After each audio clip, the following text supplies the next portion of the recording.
Hello dear NEET aspirants and welcome back to Kota academy. तो as you know बच्चों, last lecture में हमने discuss किया था अबाउट दी प्लाज्मा। तो प्लाज्मा क्या होता है? Plasma is a body fluid. उस बॉडी फ्लूइड का एक कंस्टिट्यूएंट है, एक कंपोनेंट है प्लाज्मा। एंड हमने पढ़ा था लास्ट लेक्चर में 55% जो होगा टोटल ब्लड वॉल्यूम का वो प्लाज्मा होता है। तो हमने इसकी कंपोजिशन भी डिस्कस की कि इसमें कितने परसेंटेज प्रोटीन्स हैं, कितना परसेंटेज उसमें वाटर है। वाटर कितना होता है? कमेंट करो। 55%। टोटल ब्लड वॉल्यूम क्या है? वो प्लाज्मा है। अब इसका 90 से 92% जो होगा प्लाज्मा का वॉल्यूम, वो क्या होगा? वो वाटर होगा। 7 to 8% में क्या होते हैं? प्रोटीन्स होते हैं। तीन टाइप के प्रोटीन्स होते हैं, तुम्हारे पीछे लिखी हुई है, fibrinogen, albumin and the globulin. तीनों का नाम तुम्हें पता होना चाहिए, also along with their roles तुम्हें यहां पर पता होने चाहिए। ठीक है। तो बच्चों आज हम बात करने वाले हैं about the second component of the blood which is the formed elements. तो आइए, ब्लड में दो कंपोनेंट हैं। एक है प्लाज्मा जिसको हम डिस्कस कर चुके थे, और दूसरा यहां पर क्या है? Formed elements. फॉर्म्ड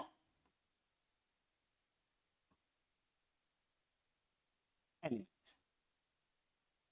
बच्चों ये जो फॉर्म्ड एलिमेंट्स हैं ये कितने होंगे? 45% ऑफ टोटल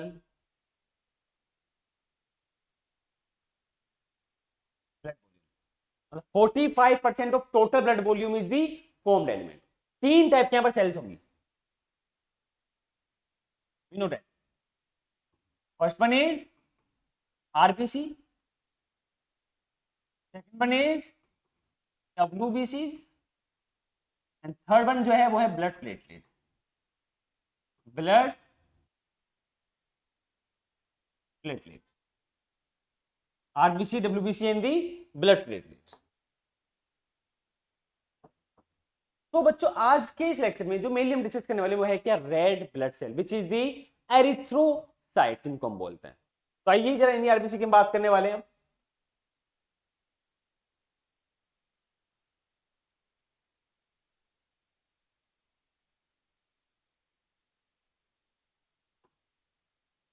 आरबीसी, तो इन आरबीसी को हम क्या बोल रहे हैं? First of all red blood cell,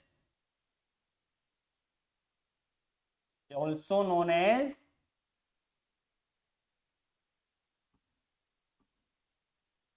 erythro, क्या बोला हमने इनको? एरिथ्रोसाइट्स बोला। और क्या बोला इनको? Red blood cell. और क्या बोला हमने इनको? Red blood cells. पॉइंट ये है कि रेड क्यों बोल रहे हैं? Why erythrocytes are in red colour? Due to the presence of, due to the presence of haemoglobin. क्या प्रेजेंट है आरबीसी में? हीमोग्लोबिन प्रेजेंट है। और इसी हीमोग्लोबिन की प्रेजेंस के बेस पर जो आरबीसी का कलर होगा वो क्या होगा? वो रेड होगा। अब हमारे ब्लड का, ये तो ब्लड सेल की बात कर रहे हैं ना यहाँ पर। अगर ब्लड की ही बात करूं तो ब्लड क्या? देखो, एक ब्लड फ्लूइड कनेक्टिव टिश्यू होता है जिसमें मैट्रिक्स होगा, प्लाज्मा होगा, ग्राउंड सब्सटेंस। तो पॉइंट ये है कि जो ब्लड है उसका कलर रेड क्यों है? क्यों? क्योंकि सबसे ज्यादा जो काउंट्स होते हैं वो आरबीसी के ही होते हैं, उन्हीं की हम अभी बात करने वाले हैं। तो क्या बोले इनको हम? एरिथ्रोसाइट हमने बोला। रेड ब्लड सेल इनको हम बोल रहे हैं। रेड क्यों है? क्योंकि उसमें हीमोग्लोबिन प्रेजेंट है। अब हीमोग्लोबिन की अगर हम बच्चों बात करें तो हीमोग्लोबिन में दो कंपोनेंट है मेनली। कितने कंपोनेंट हैं? Two components. एक यहां पर क्या है? हीम, और एक यहां पर क्या है? ग्लोबिन। तो हीम जो है ये क्या? Iron part. This is iron part. ये जो ग्लोबुलिन है ये कौन सा पार्ट है?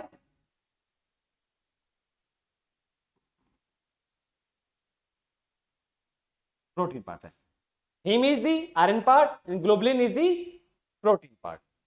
ये याद रखें, इंपॉर्टेंट पॉइंट है। अब अगर मैं बात करूं पर 100 ml में कितने ग्राम हीमोग्लोबिन होगा, हमारी एनसीईआरटी मेंशन कर दिया 12 to 16 gram of the haemoglobin present in the 100 ml of the blood. तो इसे भी लिख लेते हैं। कितना परसेंटेज होगा? 12 to 16 gram of haemoglobin present in the 100 ml of blood. भाई 100 ml ऑफ ब्लड में कितने परसेंटेज है यहाँ पर, इसकी बात कर रहे हैं हीमोग्लोबिन की, वो है 12 to 16 gram of the haemoglobin present in the 100 ml of the blood. अब अगर हम बात करें इसके शेप की, इसके काउंट की, तो यहाँ पे जरा अगर मैं बात करूं इसकी शेप की, शेप क्या होगी इसकी, बाइकॉन्केव होती है, ये इसकी शेप है। मतलब एक बोल है स्पंज, हमने इसको क्या कर दिया, प्रेस कर दिया, तो उसको प्रेस करने के बाद जो शेप आई वो कौन सी होगी, बाइकॉन्केव शेप होगी। हमने एक बोल ली, मलाई का बोल, और हमने क्या कर दिया, इसको प्रेस कर दिया।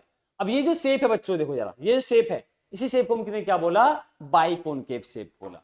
And if I talk about the counts of the RBC, किसकी बात कर रहे हैं, काउंट्स ऑफ द आरबीसी की हम बात कर रहे हैं।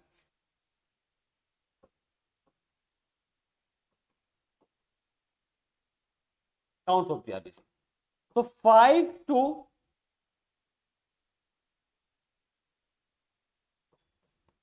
5.5 मिलियन पर क्यूबिक मिलीमीटर। इसको हम क्या लिख सकते हैं, 5 to 5.5 मिलियन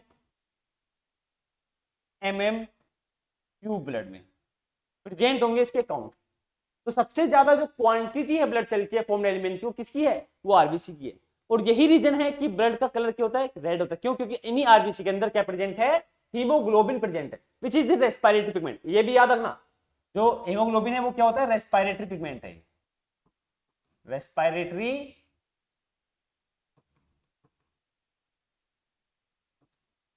पिगमेंट, इसे हम बोल रहे हैं, क्या बोल रहे हैं इसको हम बच्चों, रेस्पिरेटरी पिगमेंट। ठीक है, अब यही हीमोग्लोबिन मतलब कि आरबीसी काउंट होने की वजह से, दैट्स व्हाई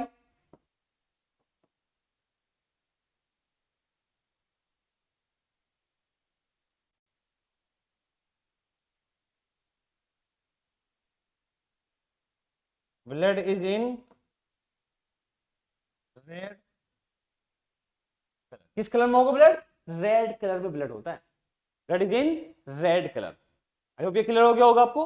नेक्स्ट पॉइंट की हम बात कर रहे हैं about,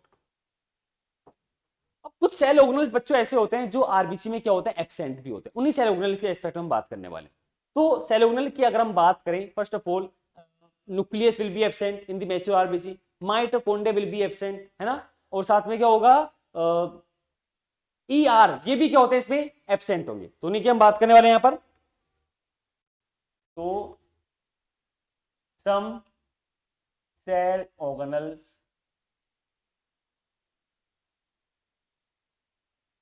absent in RBC, such as, the first one is nucleus. So nucleus will be absent in the mature RBC. Nucleus will be absent in mature RBC.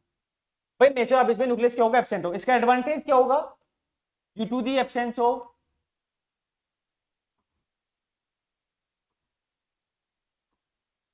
Advantage है इसका, due to the absence of haemoglobin, due to the absence of not haemoglobin, I am talking about the nucleus, more space for oxygen. क्या मिला, more space मिला for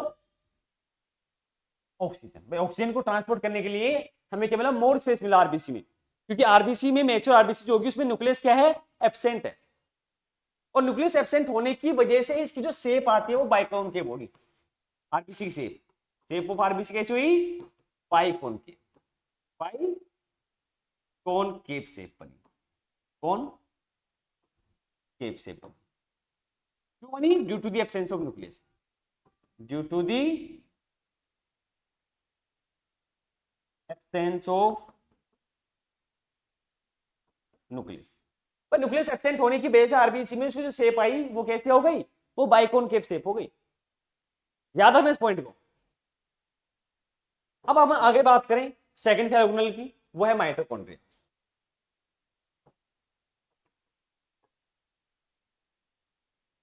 mitochondria बच्चों, अगर हम mitochondria की बात करें तो माइटोकॉन्ड्रिया एक सेल ऑर्गेनेल है बेसिकली, जो इन्वॉल्व होता है इनटू द एरोबिक रेस्पिरेशन। मतलब which type of the respiration require the oxygen, oxygen जिसको ऑक्सीजन चाहिए रेस्पिरेशन परफॉर्म करने के लिए, उसी को हम क्या बोलेंगे, एरोबिक रेस्पिरेशन बोलेंगे। बट ये हमें याद रखना है कि माइटोकॉन्ड्रिया इन्वॉल्व होता है एरोबिक रेस्पिरेशन में ही, जो हम पढ़ रहे हैं एरोबिक रेस्पिरेशन, इसी में माइटोकॉन्ड्रिया क्या होगा, इन्वॉल्व होगा।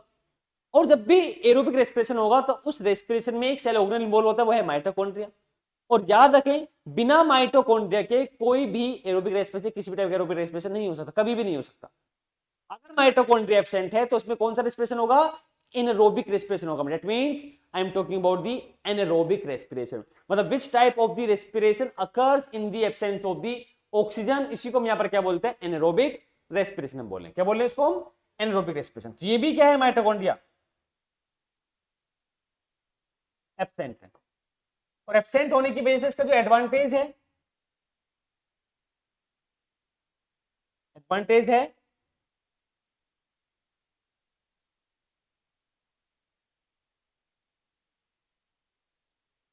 Prevention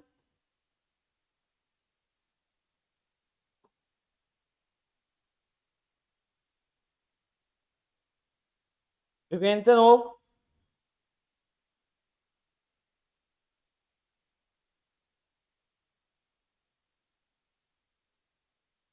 aerobic respiration, prevention of the aerobic respiration, this is the mitochondria. तो माइटोकॉन्ड्रिया क्या है, इसमें एब्सेंट है, क्या है, एब्सेंट है। और एब्सेंट होने की वजह से, क्योंकि माइटोकॉन्ड्रिया अगर होगा तो तभी एरोबिक रेस्पिरेशन हो सकता है, अदरवाइज एरोबिक रेस्पिरेशन नहीं होगा। तो कौन सा रेस्पिरेशन होगा यहाँ पर, एनारोबिक रेस्पिरेशन होगा। हालांकि यहाँ पर प्रिवेंट कर रहा है ना, माइटोकॉन्ड्रिया नहीं है तो एरोबिक रेस्पिरेशन प्रिवेंट हुआ, बट फेवर में कौन गया, anaerobic respiration, which means respiration occurs in the absence of oxygen, क्योंकि ऑक्सीजन यहाँ पर क्या है, एब्सेंट है। ठीक है। थर्ड की अगर हम बात करें, ईआर,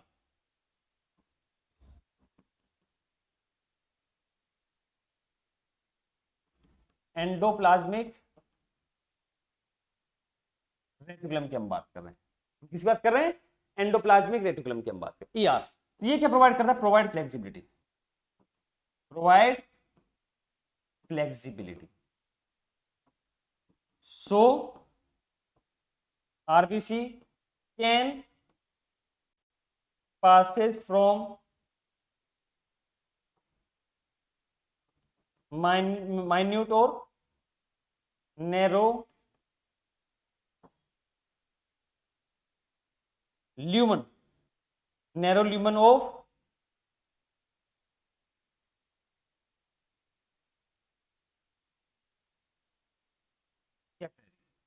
इसी को हमने क्या बोला, एंडोप्लाज्मिक रेटिकुलम की एब्सेंस का हमने एक एडवांटेज बना दिया।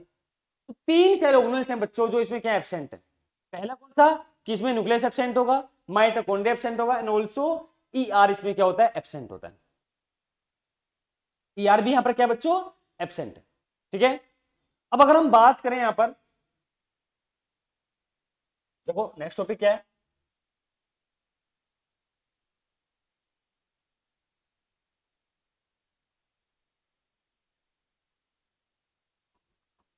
फॉर्मेशन ऑफ, अब इस आरबीसी के फॉर्मेशन को क्या बोलते हैं, एरिथ्रोपोइसिस। क्या बोले इसको हम, एरिथ्रोपोइसिस। क्या बोला हमने इसको, erythropoiesis, that means the formation of. Point ये है कि कहां होगी, वेयर, ऑन वेयर। याद रखें, red bone marrow, red bone marrow of long bone, of long bone. Long bones की रेड बोन मैरो में फॉर्मेशन होता है, किसकी, एरिथ्रोपोइसिस या फॉर्मेशन ऑफ आरबीसी। देखो फॉर्मेशन हो गई। अगर चाइल्ड की बात करें तो लिवर में भी होता है, पर हम एडल्ट की बात कर रहे हैं भाई, हम किसकी बात कर रहे हैं? In adult. कहां पर होगी? इन एडल्ट की हम बात कर रहे हैं कि रेड बोन मेरे ऑफ द लॉन्ग बोन्स, उसमें क्या होगी? फॉर्मेशन होगी किसकी? आरबीसी की, वो भी इन एडल्ट। इसमें होगी एडल्ट में। आगे अगर हम बात करें एरिथ्रोसाइट्स के एस्पेक्ट पे ही, तो इसका एक लाइफ स्पैन, क्योंकि लिविंग ऑर्गेनिज्म है ना, लिविंग सेल है, हर एक लिविंग सेल का अपने एक लाइफ स्पैन होगा, उसी लाइफ स्पैन की हम बात कर रहे हैं। आई am talking about the life span. तो लाइफ स्पैन जो होगा बच्चों इसका, वो 120 डेज होता है। कितने डेज होता है? 120 डेज। कितना है? 120 डेज। क्या है इसका लाइफ स्पैन? हो गया 120 डेज। एक पॉइंट है graveyard of the RBC.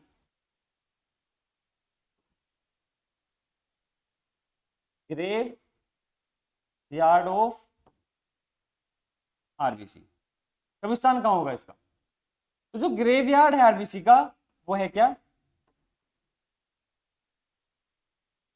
Spleen. Important point, NEET का क्वेश्चन पूछा आ चुका है यहां से, लाइफ स्पैन के क्वेश्चन पूछे जाते हैं नीट में। एरिथ्रोपोइसिस से क्वेश्चन पूछे जाते हैं नीट में, कहां होगी? अगर हम बात करें red bone marrow of the long bones में होती है। कुछ पॉइंट्स इंपॉर्टेंट है। क्लीन हो गया, ग्रेवयार्ड ऑफ दी आरबीसी। अच्छा, आरबीसी में एक एंजाइम भी प्रेजेंट होता है, उस एंजाइम का नाम है कार्बोनिक एनहाइड्रेज।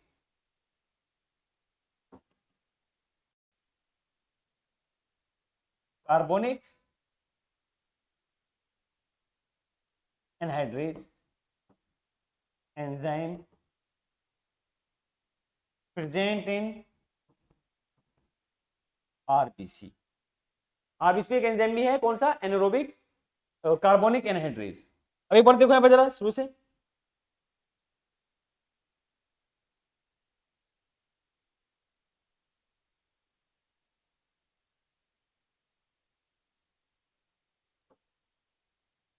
देखिए यहां पे जरा। तो फर्स्टली अगर हम बात करें आरबीसी की, आरबीसी को हम क्या बोल रहे हैं बच्चों? RBC also known as the erythrocytes. क्या बोला हमने इनको? एरिथ्रोसाइट्स बोला। अब ये जो एरिथ्रोसाइट्स हैं, इन्हीं को हम और क्या बोलते हैं? Red blood cell. पॉइंट ये कि इसका कलर रेड क्यों है? क्यों? क्योंकि इसमें प्रेजेंट है हीमोग्लोबिन। हीमोग्लोबिन क्या होता है? एक रेस्पिरेटरी पिगमेंट है, एक पिगमेंट है जो बेसिकली रेड कलर का होगा। दो कंपोनेंट होते हैं इसमें, एक होता है हीम, एक होता है ग्लोबिन। तो जो हीम वाला पार्ट है वो आयरन पार्ट हो गया, और जो ग्लोबिन वाला पार्ट है वो प्रोटीन पार्ट हो गया। अगर हम बात करें यहां पर इसके शेप की, तो इसकी शेप कैसी है? बाइकोनकेव है। क्यों? Due to the absence of the nucleus. Biconcave shape क्यों है? ड्यू टू दी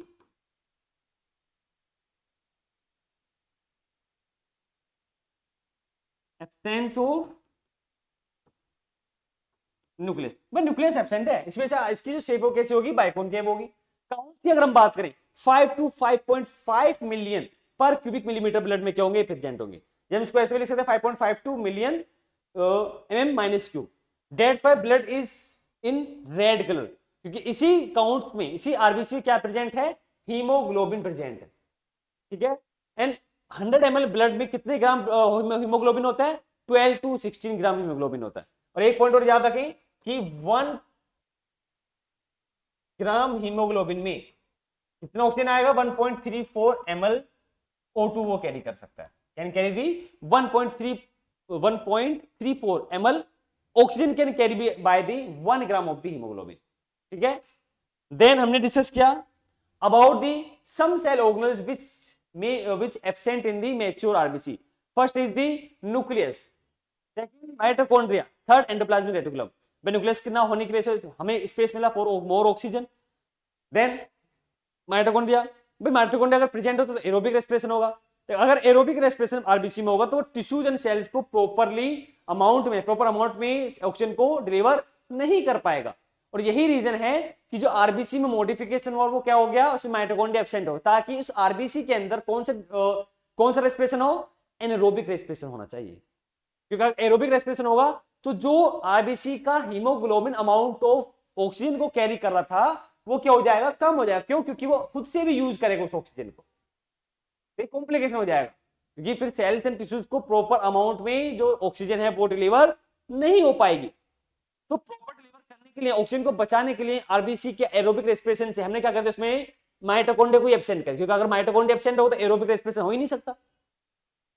ठीक है। Then endoplasmic reticulum, endoplasmic reticulum क्या प्रोवाइड करता है? फ्लेक्सिबिलिटी। अगर ये नहीं है तो फ्लेक्सिबिलिटी होगी।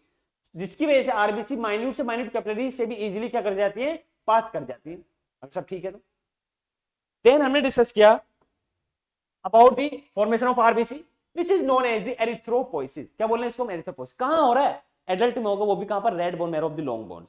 देन हमने डिस्कस किया about the life span, 120 days का लाइफ स्पैन होता है आरबीसी का। Then graveyard of the RBC which is the spleen. क्या बोला हमने इसको, स्प्लीन बोल लिया। अब आरबीसी में एक एंजाइम भी प्रेजेंट होता है विच इज वेरी इंपॉर्टेंट, जिसका नाम है बच्चों क्या, कार्बोनिक एनहाइड्रेज। कौन सा एंजाइम है, कार्बोनिक एनहाइड्रेज। ये आरबीसी में प्रेजेंट होगा। तो बच्चों this is all about the RBC.